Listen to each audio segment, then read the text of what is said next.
Assalamualaikum warahmatullahi wabarakatuh. Apa kabarnya semua? Semoga dalam keadaan baik dimanapun kita beraktivitas.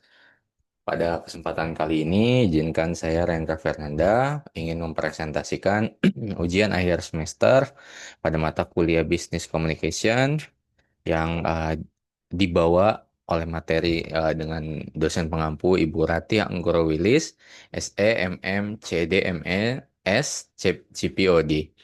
Kemudian untuk kesempatan kali ini, kami atau saya diminta untuk mempresentasikan hasil atau laporan observasi pola komunikasi yang saya bawa di PT Unilever Indonesia.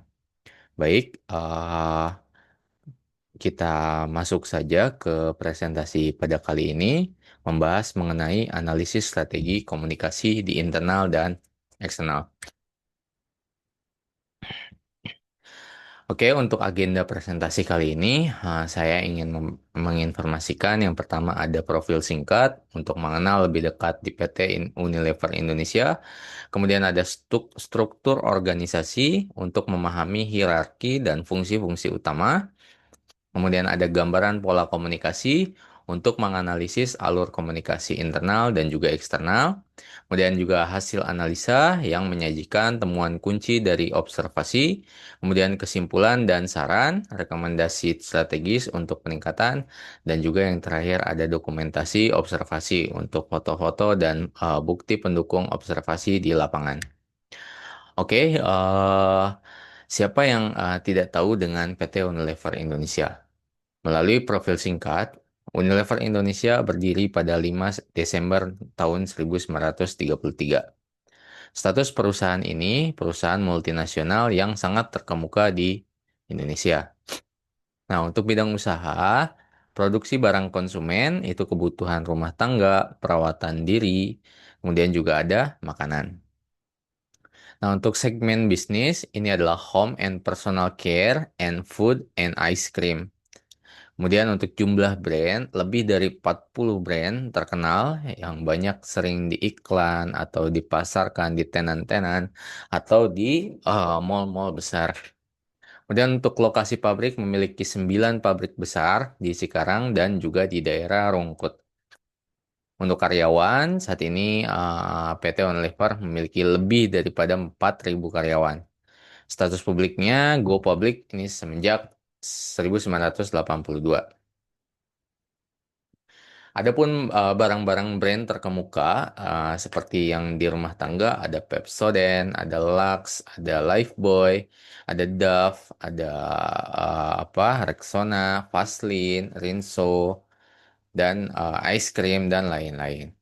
Unilever Indonesia ini lebih memiliki 40 merek ternama yang telah menjadi bagian tak terpisahkan dari kehidupan sehari-hari di masyarakat Indonesia. Nah, hierarki organisasi PT Unilever Indonesia, struktur organisasi PT Unilever Indonesia menunjukkan hierarki yang jelas, ya, mendukung pengambilan keputusan efisien dan akuntabilitas.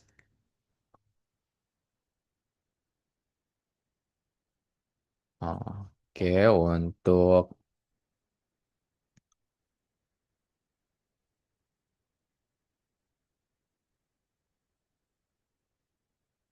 kemudian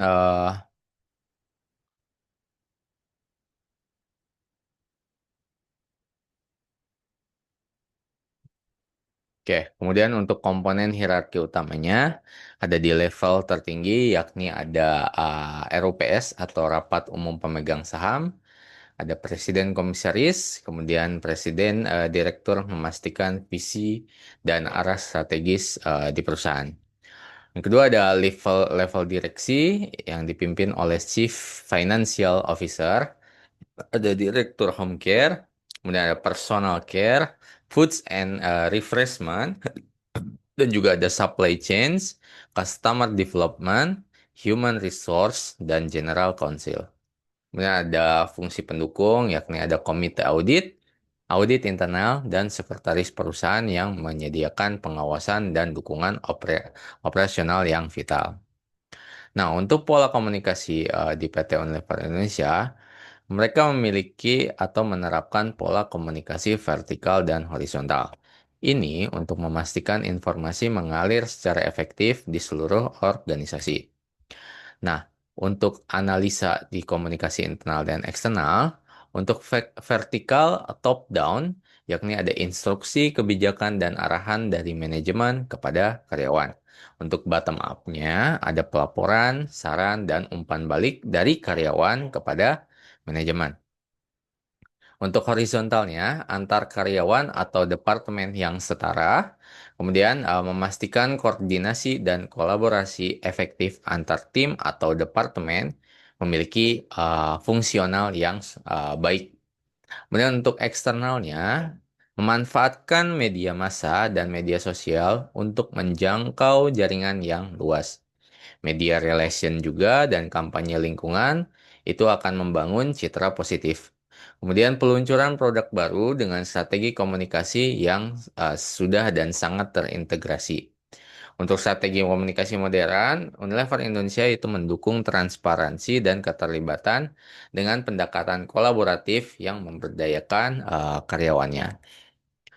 Nah, untuk temuan kunci dari hasil analisa saya, yakni ada efektivitas komunikasi, didukung oleh struktur organisasi yang jelas dan penggunaan beragam saluran, baik internal maupun eksternal. Komunikasi vertikal juga memastikan arahan tersampaikan, sementara horizontal itu memperkuat kolaborasi.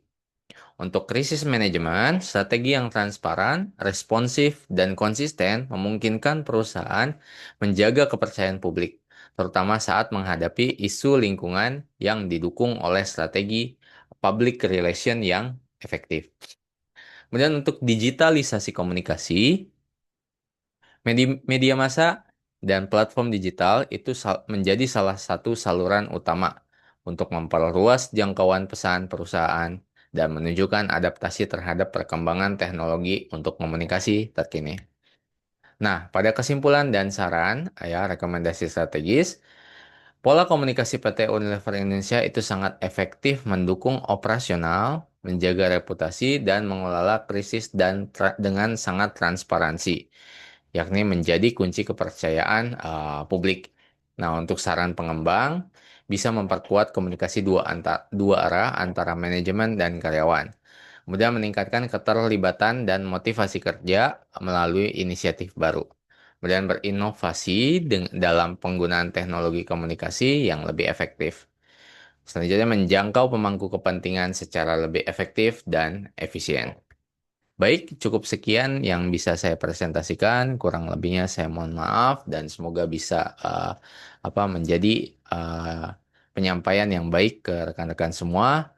Saya akhiri bila taufik wal hidayah. Wassalamualaikum warahmatullahi wabarakatuh.